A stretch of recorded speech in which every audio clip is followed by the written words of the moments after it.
Hi friends, welcome to my channel. இன்னைக்கு என்ன வீடியோன்னு பார்த்தீங்கன்னா, ரொம்ப குயிக் அண்ட் ஈஸியான குலாப் ஜாமுன் எப்படி செய்யுதுன்னு பார்க்கலாம். நிறைய பேருக்கு வந்துட்டு குலாப் ஜாமுன் வீட்ல ட்ரை பண்ணும்போது ஒன்று கிராக் ஆகிடும், இல்லைனா ரொம்ப ஹார்ட் ஆகிடும்.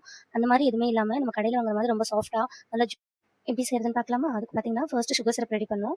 நான் வந்துட்டு 2 கப் தண்ணிக்கு 1 கப் சுகர் சேர்த்துட்டு, அதில் 3 ஏலக்காய், கொஞ்சமாக சாஃப்ரான் சேர்த்து நல்லா மிக்ஸ் பண்ணிக்கலாம். இப்போ பார்த்தீங்கன்னா, அந்த சுகர் நல்லா கரைஞ்சி நல்லா கொதிச்சு வந்தால் போதும். இதுக்கு எந்த ஒரு கம்பி பதமும் எதுவும் தேவையில்லை. இப்போ இந்த மாதிரி நல்லா கொதிச்சு வந்த பிறகு இதை எடுத்து ஓரமாக வச்சுக்கலாம். நெக்ஸ்ட் பார்த்தீங்கன்னா, நம்ம குலாப் ஜாமுன் செய்யறதுக்கு இந்த குலாப் ஜாமுன் மிக்ஸ் தான் எடுத்திருக்கேன் நான். இதை வந்துட்டு ஒரு பவுலில் சேர்த்துட்டு இதோட வந்துட்டு மிக்ஸ் பண்ணுறதுக்கு பார்த்தீங்கன்னா, கொஞ்சமாக பால் சேர்த்து தான் மிக்ஸ் பண்ண போகிறோம். உங்களுக்கு பால் வேண்டாம்னா நீங்கள் தண்ணி கூட ஊற்றி மிக்ஸ் பண்ணிக்கலாம். நான் பார்த்தீங்கன்னா 1 கப் பால் தான் சேர்த்துருக்கேன். எனக்கு அந்த 1 கப்பே கரெக்டாக இருந்துச்சு. நீங்கள் ஃபஸ்ட்டு ஸ்டார்டிங் வந்துட்டு கொஞ்சமாக சேர்த்துட்டு அப்புறம் தேவைப்பட்டா இன்னும் கொஞ்சம் சேர்த்துக்கோங்க.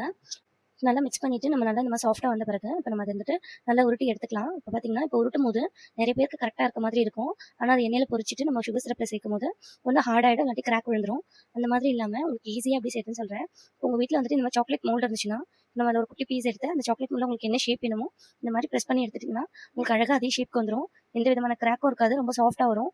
உங்ககிட்ட சாக்லேட் மோல்டு இல்லாட்டி நம்ம சப்பாத்தி கட்டையில் வந்துட்டு நல்லா இந்த மாதிரி தரட்டிட்டு ஃப்ளாட் பண்ணிக்கோங்க.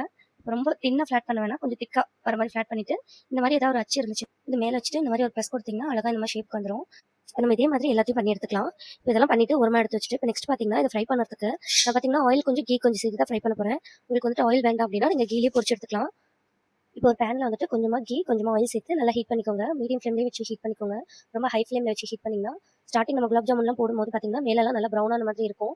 ஆனால் வந்துட்டு உள்ளே பார்த்தீங்கன்னா வேகாத மாதிரி இருக்கும். நீங்கள் வந்து மீடியம் ஃப்ளேம்லேயே வச்சுட்டு ஃப்ரை பண்ணி எடுத்துக்கலாம். இப்போ பார்த்தீங்கன்னா எனக்கு ஆயில் வந்துட்டு நல்லா ஹீட் ஆயிடுச்சு. இப்போ நம்ம குலாப் ஜாமுன் எல்லாம் போட்டு ஃப்ரை பண்ணி எடுத்துக்கலாம்.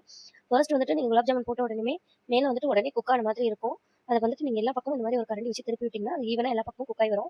பார்த்தீங்கன்னா எனக்கு நல்லா ஃப்ரை பண்ணி வந்துருச்சு. இப்போ நம்ம அதை எடுத்து நம்ம ஆல்ரெடி வந்துட்டு சுகர் சிரப் ரெடி பண்ணி வச்சிருக்கோம் இல்லையா, அதில் சேர்த்துக்கோங்க. சேர்த்துட்டு ஒரு 5 மினிட்ஸே போதும். இது நல்லா வந்துட்டு 5 மினிட்ஸில் நல்லா ஊறி அது நல்லா சாஃப்ட், சாப்பிட்றதுக்கே ரொம்ப சாஃப்ட்டாக நல்லா ஜூஸியாக இருக்கும். நீங்கள் இதே மெத்தடில் இதே மாதிரி ட்ரை பண்ணி பார்த்துட்டு எப்படி இருந்துச்சு மறக்காம கமெண்ட்ஸில் சொல்லுங்கள். நீங்கள் இந்த மெத்தட் ஒன்ஸ் ட்ரை பண்ணிட்டீங்கன்னா அப்புறம் நெக்ஸ்ட் டைம் இதே மாதிரி தான் ட்ரை பண்ணுவீங்க. இப்போ பார்த்தீங்கன்னா நான் உங்களுக்கு சர்வ் பண்ணி காட்டுறேன் பாருங்கள். அது கட் பண்ணும்போது எவ்வளோ சாஃப்ட்டாக நல்லா அந்த சிரப்லாம் அதில் ஊறி எவ்வளோ சூப்பராக வந்திருக்கும்னு. சாப்பிட்றதுக்கே ரொம்ப டேஸ்ட்டாக இருந்துச்சு.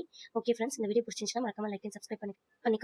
மறக்காம நம்ம இன்ஸ்டாகிராம் பேஜும் ஃபாலோ பண்ணிக்கோங்க. இதோட நெக்ஸ்ட் வீடியோவில் பார்க்கலாம்.